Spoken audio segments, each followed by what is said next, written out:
बहू कहाँ मर गई? अंदर से आवाज, जिंदा हूँ माँ जी। तो फिर मेरी चाय क्यों अभी तक नहीं आई? कब से पूजा करके बैठी हूँ। ला रही हूँ माँ जी। बहू चाय के साथ भजिया भी ले आई। सास ने कहा, तेल का खिलाकर क्या मरोगी? बहू ने कहा, ठीक है माँ जी, ले जाती हूँ। सास ने कहा, रहने दे, अब बना दिया है तो खा लेती हूँ। सास ने भजिया उठाई और कहा, कितनी गंदी भजिया बनाई है तुमने। बहू, माँ जी मुझे कपड़े धोने हैं, मैं जाती हूँ। बहू दरवाजे के पास छिपकर खड़ी हो गई। सास भजिया पर टूट पड़ी और पूरी भजिया खत्म कर दी। बहू मुस्कुराई और काम पर लग गई। दोपहर के खाने का वक्त हुआ। सास ने फिर आवाज लगाई, कुछ खाने को मिलेगा? बहू ने आवाज नहीं दी। सास फिर चिल्लाई, भूखे मारो ही क्या? बहू आई, सामने खिचड़ी रख दी। सास गुस्से से, ये क्या है? मुझे इसे नहीं खाना, इसे ले जाओ। बहू ने कहा, आपको डॉक्टर ने दिन में खिचड़ी खाने को कहा है, खाना तो पड़ेगा ही। सास मुंह बनाते हुए, हाँ तू मेरी माँ बन जा। बहू फिर मुस्कुराई और चली गई। आज इनके घर पूजा थी। बहू सुबह 4 बजे से उठ गई। पहले स्नान किया, फिर फूल लाई, माला बनाई, रसोई साफ की, पकवान और भोज बनाया। सुबह के 10 बज गए। अब सास भी उठ चुकी थी। बहू अब पंडित जी के साथ भगवान के वस्त्र तैयार कर रही थी। आज ऑफिस की छुट्टी भी थी, उनके पति भी घर पर थे। पूजा शुरू हुई। सास चिल्लाती, बहू ये नहीं है, वो नहीं है। बहू दौड़ी दौड़ी आती और सब करती। अब दोपहर के 3 बज गए थे। आरती की तैयारी चल रही थी। पंडित जी ने सबको आरती के लिए बुलाया और सबके हाथों में थाली दी। जैसे ही बहू ने थाली पकड़ी, थाली हाथों से गिर पड़ी।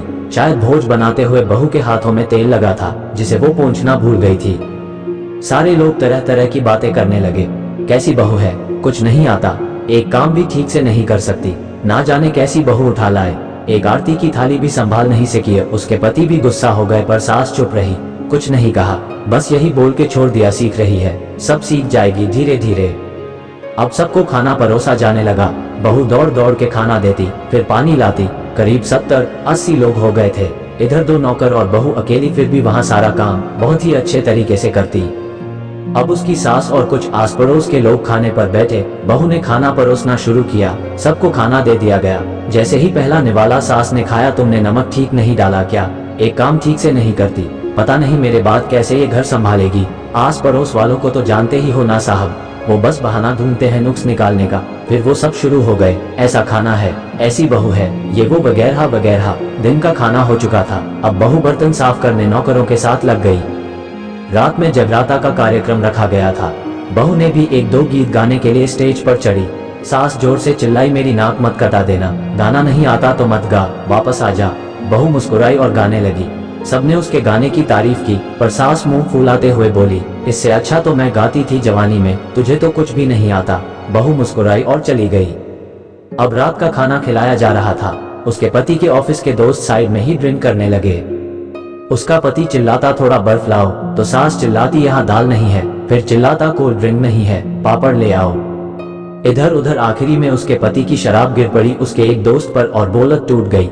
पति गुस्से में 2 झापड़ अपनी पत्नी को लगाते हुए कहता है, जाहिल कहीं की, देखकर नहीं कर सकती, तुझे इतना भी काम नहीं आता। सारे लोग देखने लगे। उसकी पत्नी रोते हुए कमरे की तरफ दौड़ी। फिर उसके दोस्तों ने कहा, क्या यार, पूरा मूड खराब कर दिया, यहाँ नहीं बुलाया होता, हम कहीं और पार्टी कर लेते। कैसी अनपढ़ गंवार बीवी ला रखी है तूने, उसे तो मेहमानों की इज्जत और काम करना तक नहीं आता, तुमने तो हमारी बेइज्जती कर दी। अब आस पड़ोस की औरतों को और बहाना मिल गया था। वो कहने लगी, देखो क्या कर दिया तुम्हारी बहू ने, कोई काम की नहीं है। मैं तो कहती हूँ अपने बेटे की दूसरी शादी करा दो, छुटकारा पाओ इस गंवार से। सास उठी और अपने बेटे के पास जाकर उसे थप्पड़ मारा और कहा, अरे नालायक, तुमने मेरी बहू को मारा, तेरी हिम्मत कैसे हुई, तेरी टांग तोड़ दूंगी। उसके बेटे के दोस्त कुछ कहने ही वाले थे कि उसकी माँ ने घूरते हुए कहा, चुप, बिल्कुल चुप, यहाँ दारू पीने आए हो, जबकि पता है आज पूजा है और तुम्हें पार्टी करनी है। कैसे संस्कार दिए हैं तुम्हारे माता पिता ने, और किसने मेरी बहू को जाहिल बोला? जरा इधर आओ, चप्पल से मारूंगी अगर मेरी बहू को किसी ने शब्द भी कहा तो। अरे पापी, तूने उस लड़की को बस इसलिए मारा कि तेरी शराब टूट गई। पापी, वो बच्ची सुबह 4 बजे से उठी है, घर का सारा काम कर रही है, ना सुबह से नाश्ता किया ना दिन का खाना खाया, फिर भी हंसते हुए सबकी बातें सुनते हुए ताने सुनते हुए घर के काम में लगी रही। तेरे यार दोस्तों को वो अच्छी नहीं लगी, जूते से मारूंगी तेरे दोस्तों को जो कभी उन्होंने ऐसा कहा। उसके यार दोस्त चुपके से खिसक लिए। अब सास बहू के कमरे में गई और बहू का हाथ पकड़कर बाहर लाए। सबके सामने कहने लगी, किसने कहा था अपनी बहू को घर से निकाल के दूसरी बहू ले आना, जरा सामने आओ।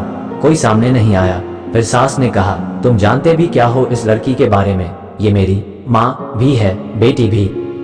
माँ इसलिए मुझे गलत काम करने पर डांटती है और बेटी इसलिए कभी कभी मेरी दिल की भावनाएं समझ जाती हैं। मेरी दिन रात सेवा करती है, मेरे 1000 ताने सुनती है पर एक शब्द भी गलत नहीं कहती, ना सामने ना पीठ पीछे।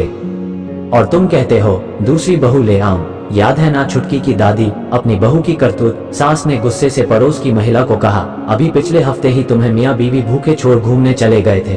मेरी इसी बहू ने 7 दिनों तक तुम्हारे घर पर खाना पानी, यहाँ तक कि तुम्हारे पैर दबाने जाती थी और तुम इसे जाहिल बोलती हो। जाहिल तो तुम सब हो जो कोयले और हीरे में फर्क नहीं जानते। अगर आइंदा मेरी बहू के बारे में किसी ने एक लफ्ज भी बोला तो मुझसे बुरा कोई नहीं होगा, क्योंकि ये मेरी बहू नहीं, मेरी बेटी है।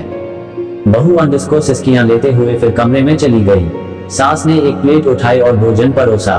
बहू के कमरे में खुद ले गई। सास को भोजन लाते देखा तो बहू ने कहा, अरे माँ जी आप क्या कर रही हो, मैं खुद ले लेती।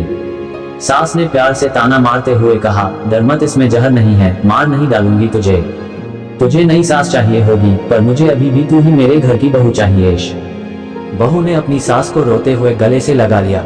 सास भी रो दी पहली बार और कहा, चल खाना खा ले। फिर मजाक करते हुए कहा, फिर मेरे पैर दबाने चले आना और ये ख्याल मन में मत लाना कि सास पैर बोलती है, किसी दिन मैं इसका गला दबा दूंगी, क्योंकि कभी मैं भी यही सोचती थी। दोनों खूब हंसने लगती हैं।